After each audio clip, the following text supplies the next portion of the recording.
It is the MLB offseason, but there is no shortage of baseball news to talk about. Both the Yankees and the Mets have one big question mark surrounding the future of their teams right now. For the Mets, it is pitcher Jacob deGrom. For the Yankees, it is the future of Aaron Judge. And for some insight on if those players will stay here in New York, I want to welcome in Jon Heyman, beat writer for the New York Post and Baseball Insider. Jon, appreciate you joining us.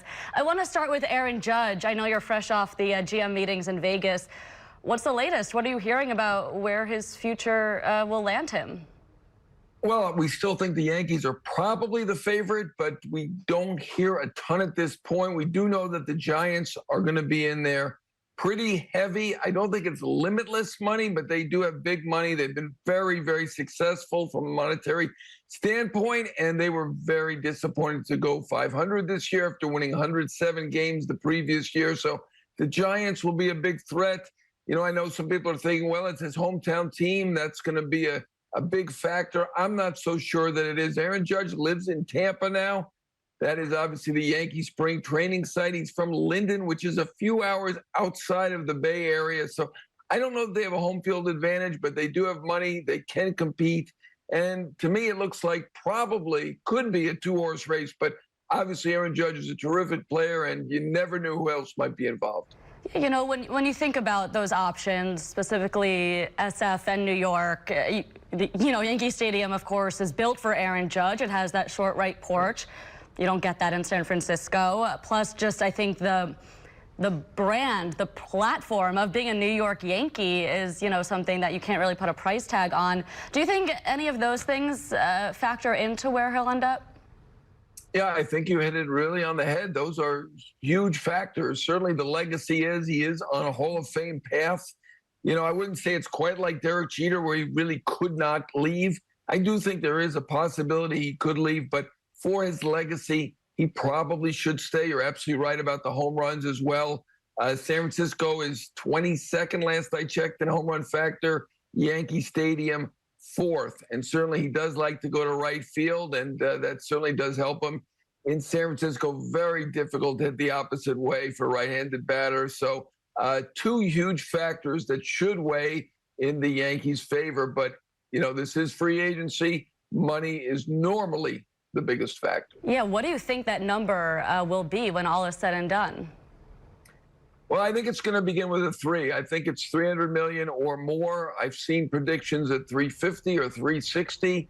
I think I had it somewhere around 320 to 330 million. So, I mean, he obviously bet on himself. He'd been offered 213.5 million in spring training. We know that. And at this point, he's certainly going to go well north of that. Maybe about 50% north of that, which would put him right at that $320 million range. Yeah, Cashman said it himself. That bet on himself paid off. I want to get your take on the fans booing him in the ALCS. Is he bothered by that enough that it could have any factor in his decision? Well, there was a lot of speculation about that at the general manager meetings, and maybe that was just other GMs who are hopeful. I don't see that as a major factor. I don't see that as something that would bother him. He does not seem like a sensitive guy. I mean, it would bother me, but, he's a tough guy. I think he can go through that. I think the bigger factors are the ones you alluded to earlier, which is the legacy, number 1, and the home run factor, number 2. So the Yankees do have an edge here as long as they get close. And they have said they are going to make a very good offer. We'll see what that offer is, but it should begin with a 300 million. Yeah, I want to get to Yankees first baseman Anthony Rizzo. Reportedly, expected to reject those qualifying offers this coming week. What do you make of what's going on with Rizzo, and if he is going to be back in pinstripes next season? Well, I think it's very important that he is. Obviously, all the focus is on Aaron Judge, but Rizzo is a terrific two-way player for them. I think he will hit even better now with the banning of the shift. Hit 30-plus home runs, also hit in the clutch in the playoffs. Not a lot of Yankees did that. Obviously, Bader did. Stanton is pretty good in the clutch, and he was good in the clutch. I do think it's a major importance to bring him back. They do not have a lot of left-handed hitters, as we know, and Rizzo is one. So I think it's more huge than we've made it out to be. It's a big deal. It's also could factor into the Judge negotiations, because I do think that Rizzo is one of his best friends, if not his best friend on the team. So I think it's important that they do bring him back, whether that be on a 1-year deal or a 2-year deal, whatever. I think the Yankees need to get Anthony Rizzo back in the fold as well. Yeah, not to mention the impact that his glove has there at first base. You mentioned the friend and the friend aspect of this, and I wanted to go there next. Obviously, the two are very close. You add DJ LeMahieu in there; he's buddy with them as well.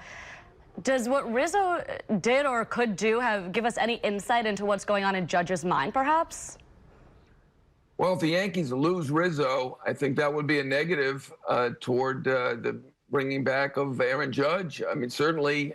In my way of thinking, my guess would be that Rizzo is the closest Yankee to Judge on the team. Might be Stanton, but I think it probably is Rizzo. So I think it's important for that reason that they bring him back, and beyond the fact that he's obviously a great player in his own right. So a lot of factors here. If he goes somewhere else, maybe Judge ends up with him wherever that else may be, whether it's San Francisco or someplace else. But San Francisco could use Rizzo as well. So, if the Giants are smart, they probably jump on Rizzo and make him a nice offer and try to lure him to San Francisco. Yeah, John, I want to circle back and end on the Aaron Judge factor here. A 99-win season for the Yankees with so many highs. Obviously, it comes crashing down so quickly in that sweep by Houston. But now that Yankee fans have kind of maybe hopefully had a few weeks to let it sink in and look back on this season, I want to get your take on where, the 62 home run record by Judge factors into all the incredible baseball feats that you have covered over the course of your career. Well, I think it's the best individual hitting season that I've ever covered, and I've been around quite a while. Obviously there have been some great seasons.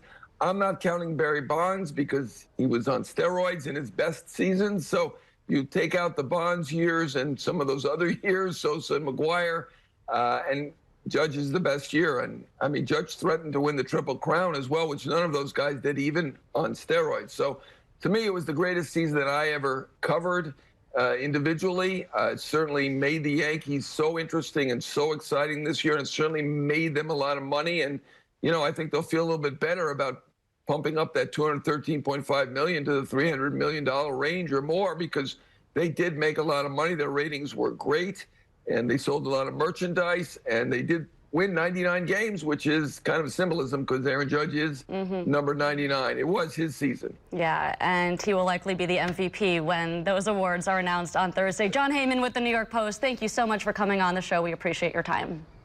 Okay, thank you, Steph.